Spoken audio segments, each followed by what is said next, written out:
আসসালামু আলাইকুম। অনেকদিন পরে ফুফাকে নিয়ে আমাদের বাসায় বেড়াতে আসছে। তাই আমি আজকে ফুপির জন্য রান্না করছি মজাদার বিরিয়ানি। চলুন রেসিপিটি শুরু করা যাক।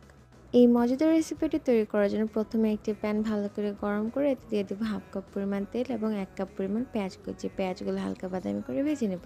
পেঁয়াজগুলো হালকা বাদামি করে ভাজা হয়ে গেলে দিয়ে দেব 2 চামচ মরিচ গুঁড়া, 1 চামচ লবণ, 2 চামচ আদা বাটা, 2 চামচ রসুন বাটা, রাঁধুনি বিরিয়ানি মিক্সড মশলা এবং 1 কাপ পরিমাণ দুধ। সবগুলো উপকরণ ভালো করে মিক্স করে দিয়ে দেব গরুর মাংসটি ভালো করে কুক হওয়ার জন্য দিয়ে দেব 2 গ্লাস পরিমাণ পানি। এই পানিগুলো না শুকানো পর্যন্ত অপেক্ষা করব। দেখুন মাংসটি কত পারফেক্টভাবে কুক হয়ে গেছে। এখন দিয়ে নেব পোলাও চাল। আমি আজকে 2 পট পরিমাণ পোলাও চাল ব্যবহার করছি। এখন পোলাও চালটি মাংসের সাথে ভালো করে মিক্সড করে দিয়ে নেব 4 কাপ পরিমাণে গরম পানি। এখন 8-9টা কাঁচামরিচ এবং 1 চামচ পরিমাণ লবণ দিয়ে 15 মিনিট রান্না করব।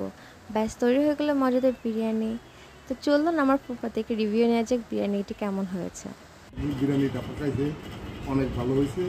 আপনারা সবাই একটা লাইক কমেন্ট শেয়ার করে দেবেন। ফুফার এই কিউট রিভিউ দেখে আপনারা অবশ্যই বুঝে গেছেন বিরিয়ানিটি কত মজা হয়েছে। এতক্ষণ ভিডিওটা দেখার জন্য আপনাদেরকে অসংখ্য ধন্যবাদ। আল্লাহ হাফেজ।